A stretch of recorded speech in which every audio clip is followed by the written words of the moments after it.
The American buildup is stiffening the nerves of the Saudis. They insist it's all purely defensive, but reassured by the sight of American troops digging in for the long haul, the Saudis are offering some fighting talk. Today they said they'd pay any price to get Iraq out of Kuwait. The Saudi foreign minister is still hoping the United Nations will find a solution before any shooting starts, but there's no question, he says, of compromise with Saddam Hussein. He told the BBC that the Iraqi army would have to retreat unconditionally. That's the only way that it can be resolved. There is absolutely no other way. But will that be by negotiation or by force or what? Well, what our hope is that it will be done by the action of Iraq. They are the ones who caused this turmoil in the Middle East, and we hope that they will also come to a decision to withdraw and allow for a peaceful settlement of the situation. But they accept that sanctions won't do that in the short term and might never be wholly effective. And apart from vague references to international actions, seem to be running out of ideas. The Saudis then, without quite knowing how, still hope that diplomacy will end this crisis. Their problem is that the Americans aren't convinced of that. And with so many troops and planes here, they have a different option, which is to use force. That's a prospect which the Saudi rulers, who have so much to lose, prefer not to talk about. Jeremy Bowen, BBC News, in Jeddah, Saudi Arabia. RAF tornadoes are in position under the desert sun at Dhahran Air Base, prepared for action. 12 of them are here. Their mission, to be ready to shoot down attacking Iraqi fighters. US Air Force jets have already been close enough to the Iraqis to lock on their weapons systems. Dick Cheney, the American Defense Secretary, visited his men today. He told them he'd feel more comfortable when more of them arrive. The build-up, he said, would continue, but there were already enough of them to make Saddam Hussein pay a high price. Among the vast armory already assembled, Apache attack helicopters, designed to knock out tanks with rockets and Hellfire missiles. We are fully geared up and ready to go. As you can see, these aircraft are uploaded, and I have another task force of Apaches deployed further north. Never mind fighting, just standing still is difficult in Saudi Arabia. As usual, it was well over 100 degrees today. It's something more and more soldiers will have to get used to. The Americans and their allies accept it's too early to say how long they'll be here. But the political decision to defend the Saudis and their oil has been taken, and it's an open-ended commitment. Many soldiers at Dhahran expect it will lead to war. This Marine captain believes Saddam Hussein's well-publicized search for nuclear triggers means the time for action is now. The way I figure it, if he's looking for timing devices that he got caught doing in April, he's got to be getting pretty close to having that offensive nuclear capability. And if he's going to confront the world over the oil resources in the Middle East, better now than later. More American military power is coming in here, and every day the peace seems more precious and harder to keep. Jeremy Bowen, BBC News, in Dhahran, Saudi Arabia.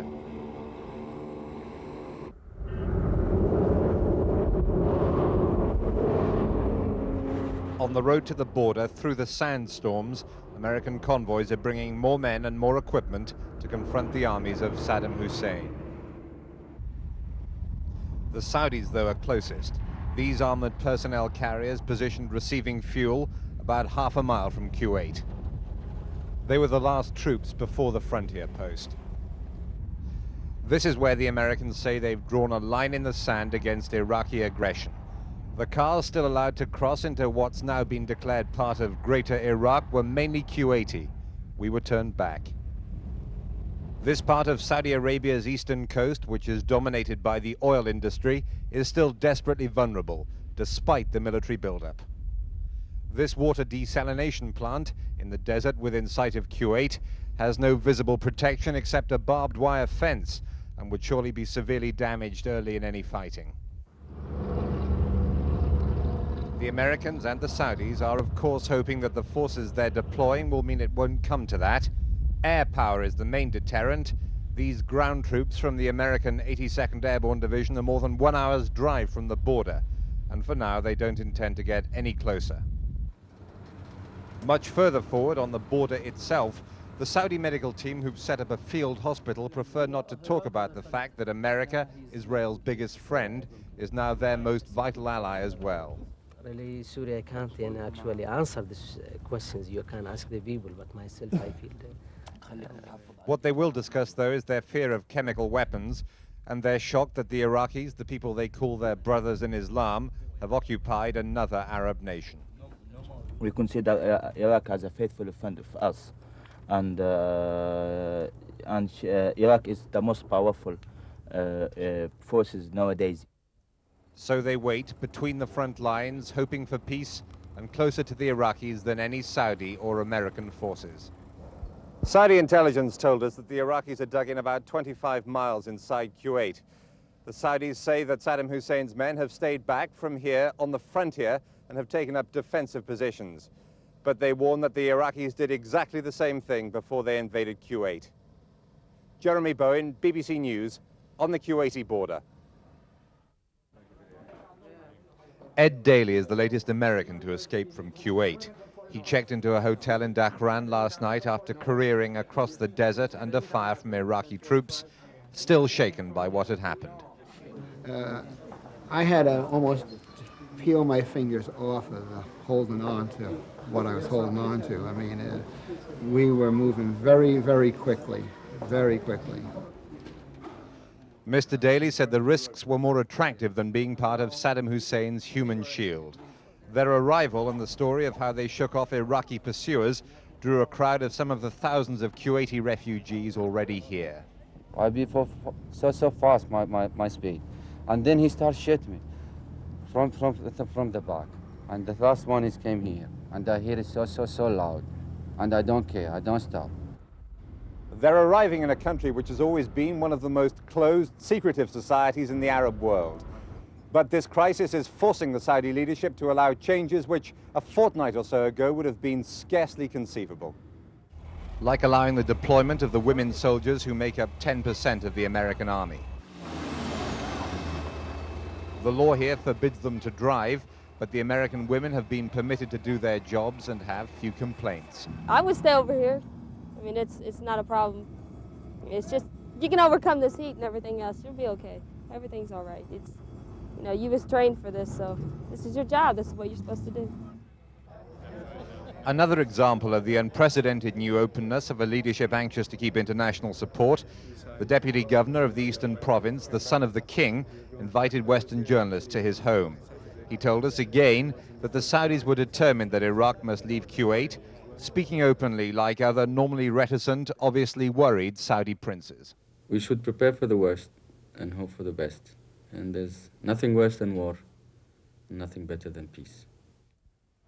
Preparing for the worst and readying its American F-15 interceptors for battle is the Saudi Fighting Eagle Squadron. They asked us not to use the men's names. With confidence, I think we will win, simply because everybody here is a professional, either American or Saudis or whoever flying is here. And we have the best airplanes in the world. The squadron's would-be fighter aces sit in their operations room, waiting for the call to scramble. Well, it takes us 3 to 4 minutes maximum when we receive the call from the hotline until we get airborne. Anybody just think to hit our country will destroy him before he do anything. But as well as bravado, there's concern. One senior Saudi Air Force officer looked at the constant fighter sorties and said it's absolutely crazy how the crisis is escalating. Jeremy Bowen, BBC News, Dhahran, Saudi Arabia. The governor of the Eastern Province, one of the king's sons, held court this afternoon as Saudi princes have done for generations. He spoke as plainly as any Saudi leader has about the risk that the huge military buildup will lead to war. Well, every time you have a problem with forces close by, there is always a chance, but hopefully war will be out of this area. For the normally reticent, deeply traditional Saudi royal family, that's straight talking. They're pessimistic about the chances of a diplomatic settlement, and they're anxious to keep international support.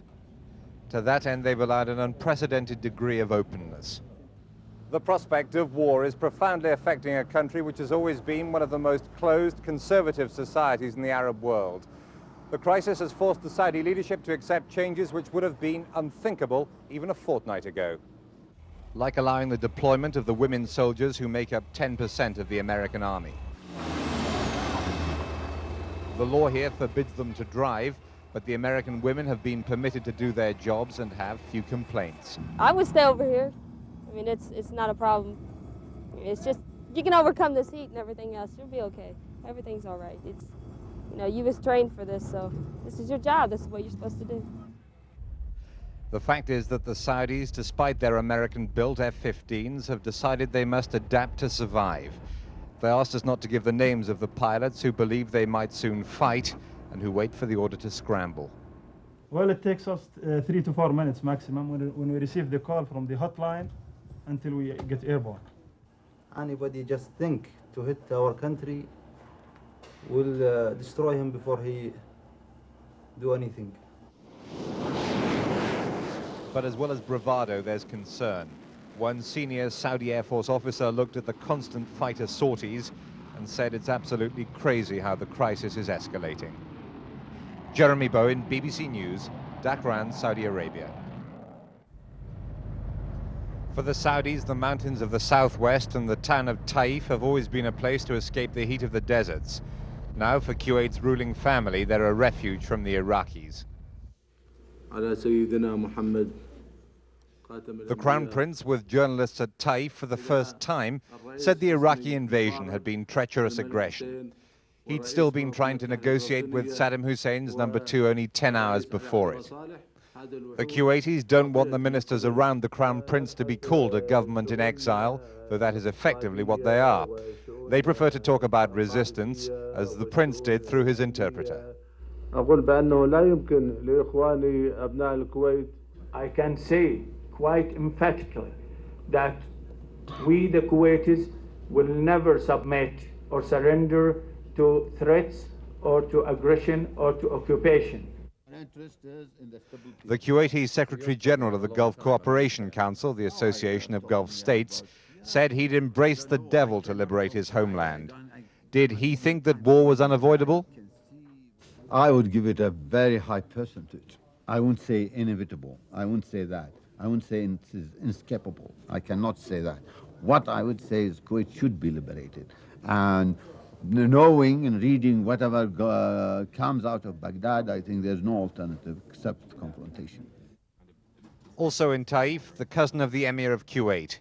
He too is prepared for a fight if necessary. I don't want to see Kuwaitis nor Iraqis being dead, killed. But at the end, there'll be orphans and widows, and I don't like to see that. But that's the case. Let it be. The Crown Prince hinted the Kuwaitis will be prepared to pay some of the huge costs of the military buildup in Saudi Arabia. He refused to go into details, but said they were prepared to sacrifice everything, blood as well as money. For now, though, the Crown Prince and his family can't do much more than insist they'll soon return home and wait for others to decide the next moves. Jeremy Bowen, BBC News, Taif, Saudi Arabia. Through the winds of the desert at the Saudi front line, the faithful are called to prayer. These are soldiers who believe they're preparing to fight for Islam as well as for their country. They say that the Iraqi president betrayed the Arab nation and their religion when he ordered the invasion of Kuwait. I don't believe he is a real Muslim. He is not a human being. He is a killer and he is a criminal. The Saudi troops are positioned about 20 miles from the border. The Iraqis are dug in beyond the horizon, another 20 miles inside Kuwait. The Saudis call this part of the desert the flatland. The going is fast, it's perfect country for tanks. The Saudis, though, have much less armor than Iraq, so they're relying on air power to back them up. And reluctantly, they're ready to kill fellow Arabs. Well, we don't like it because it's against our religion, you know, but if we have to defend ourselves, we have no choice, you know. They're supported by soldiers from their allies in the Arab world, including 2,000 Egyptian commandos. Like the Saudis, they're used to the heat and dust. There are none of the problems of acclimatization that face the Americans, whose ground troops haven't pushed this far forward. But the Saudis insist they will lead their country's defense. These men haven't been tested in battle, but they say they're prepared to fight, and if the order comes, to advance north to liberate Kuwait. They have some protection against Saddam Hussein's chemical weapons, but all the Saudis really have to fear, they say, is God himself, and they pray he's on their side. Jeremy Bowen, BBC News, in the Saudi desert.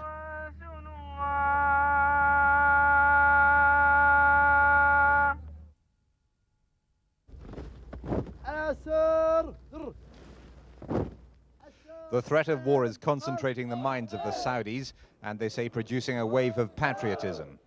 These are new recruits to the Civil Defense Force in Dhahran, starting their basic training. The Saudis say that thousands of volunteers have been demanding their chance to take part. This is the easiest way to put them to work, though the army has started a recruiting campaign as well. In the capital, Riyadh, a Saudi general has been appointed to command the Arab and Islamic contingents in the multinational force, which now include, he said, fighters from the Afghan Mujahideen. He said they all wanted to preserve peace, not create war. If faced with it, we are determined, with God's help, to win. Keeping in mind one principle: to minimize our casualties and maximize our opponent's casualties. The general is wise to the ways of the West. He employs an American public relations man and went to Sandhurst. He was quick to say that the American forces in Saudi Arabia will not have a free hand. I'm sure that any action is done from Saudi soil, I know for a fact that it has to be consulted between King Fahd and President Bush. So the Saudis want to dispel any notion that this is just an American-led operation. They say the Americans are here because they were invited in and that they'll go home when they're told to. Jeremy Bowen, BBC News, Saudi Arabia.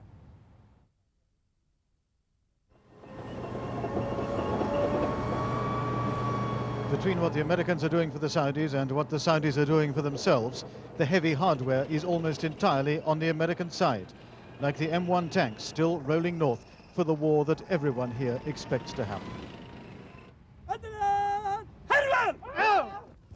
What the Saudis are doing for themselves is closer to the ground, uncomfortably so for these new recruits to the National Guard, now undergoing a crash course in military hardship as part of their basic training.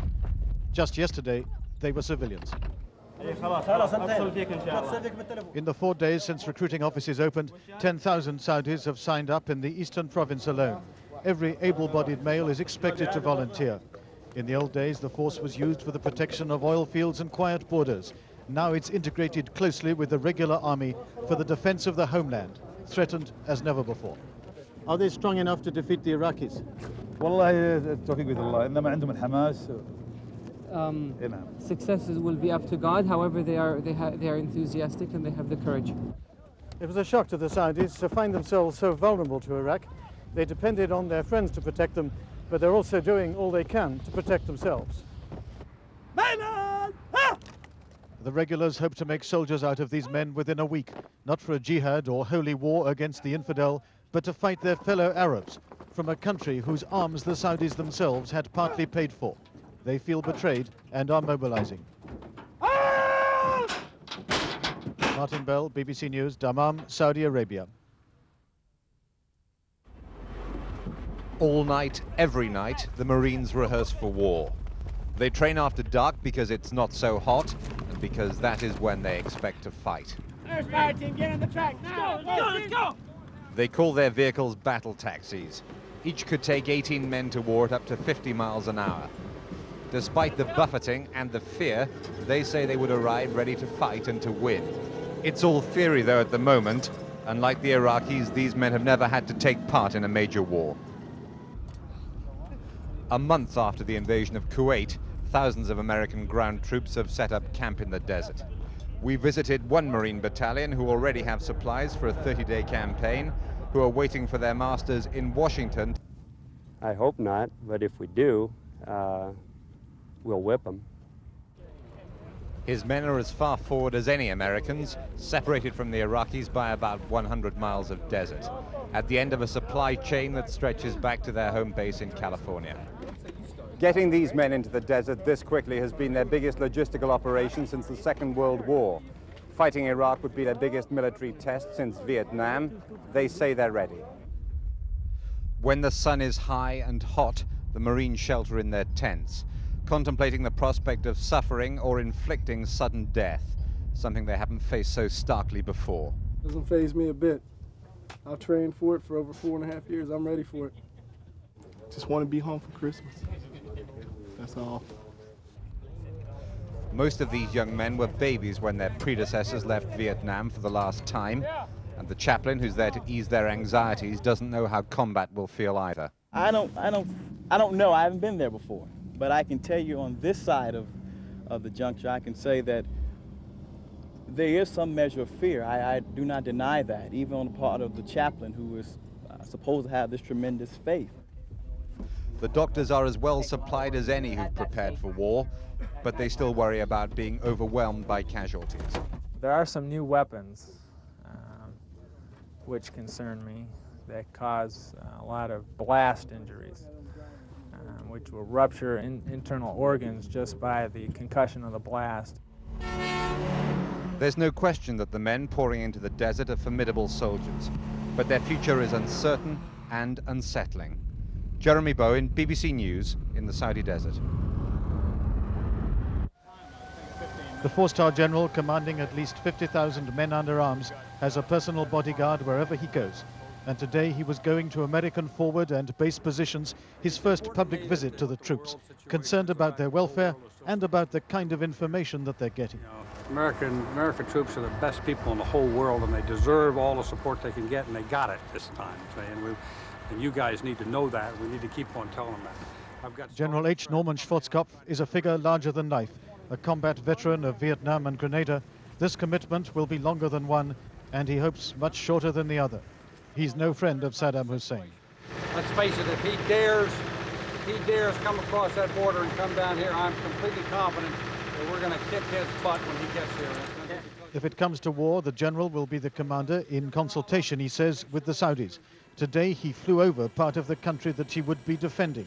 The American role, he said, was purely defensive.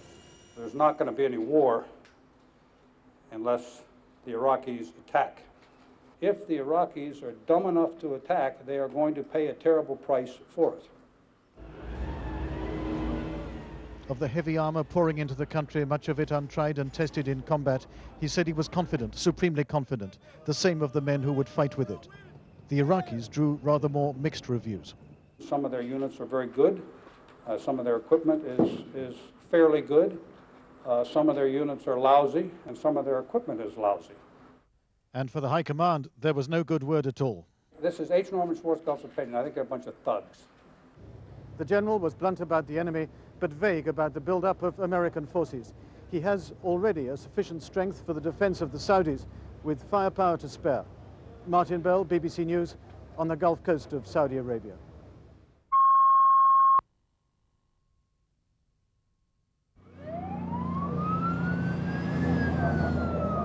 Chasing smugglers used to be about the most demanding event in a Saudi border guard's life. They're still proud enough of their skills to demonstrate them for the cameras. But the recruits who are volunteering at the rate of 100 a day at this base alone, there used to be 4 or 5, are now getting a different sort of training. They're being prepared for everything Iraq might launch at them. They are trained very well, and they should be a good soldier. Saudi Arabia's priorities are changing fast at sea as well. 12 British-made hovercraft, armed only with machine guns and reinforced by a handful of fast patrol boats, were all they had to police their Gulf coastline until the multinational force arrived. The days when the Saudis could have aging hovercraft as a vital part of their coastal defenses ended when Iraq invaded Kuwait. Now they'll have to spend much more on defense, on land and in the air as well as at sea. Jeremy Bowen, BBC News, on the Gulf coast of Saudi Arabia.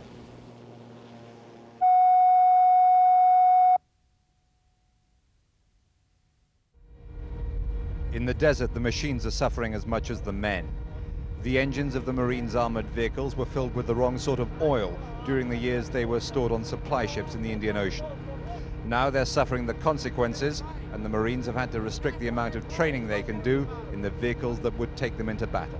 The drawbacks that we're finding as drivers is vehicles are breaking down, and parts ain't really coming in fast, but they're starting to come in. That's the major drawback, is the parts, and we're not able to train as much as we'd like to right now. The Marine battalion we visited last night boasts it was the first American unit in Saudi Arabia to be ready for combat. Now, after 30 days in the desert, their biggest fear is a terrorist attack. Their sentries use night vision goggles to detect intruders. They haven't been allowed to lay mines. The commander of Charlie Company's most serious complaint, though, is that the Saudis have only let them fire live rounds from their machine guns in training. He's worried that his men might not be able to practice with their anti-tank weapons before they meet the Iraqis. You know, the first time a guy fires a weapon shouldn't be when he's facing an enemy tank or infantry fighting vehicle. That's kind of rough time to learn. To make matters worse, as the nights get cooler, the desert dew can damage their weapons. And the sand, especially the real fine stuff, when it gets wet, it'll form like a paste, and that it's highly corrosive. Some of the Marines believe that if they don't fight within a month or so, the political consensus military action requires will crumble. America and most of the world has always wanted a quick answer to any problem, a quick solution. And if this ends up being a long, drawn-out solution, I think you're going to see a lot of public opinion start to waver. This platoon sergeant is fighting to preserve his men's morale. A month ago, they thought they were hours away from fighting a war. As far as we knew, we were going to land and go to war. And we get here and we're sitting. And it is going to take a lot of the edge off. The longer that we sit here, I think, the more problems that we're going to have getting up and going when it's time.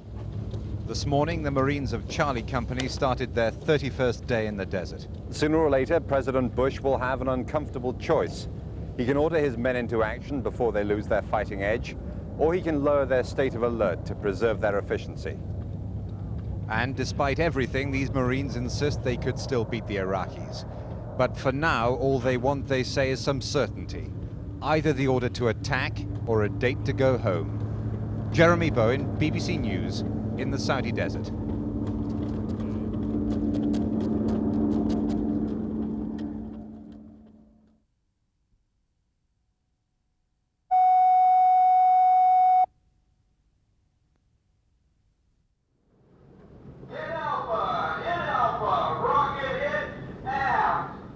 A war drill at sea in waters crowded with the navies of the world. But the Americans predominate, with 2 battle groups in the area and another 2 at hand. This one led by a floating fortress, the battleship Wisconsin. Its 16-inch guns date from World War II, its Harpoon and Tomahawk cruise missiles from its refit 3.5 years ago. It has a statement to make. We're an impact type of a ship. You know, we're kind of a bunker down here, you might say. A case-hardened bunker. Our hull is 16.5 inches thick. We have all these weapons sitting down here. So if we're needed, we're ready. And getting ready, they're the only force firing live rounds. The Phalanx system for use against missiles and the 5-inch gun against surface targets. This ship is in a state of permanent maximum readiness, a necessity.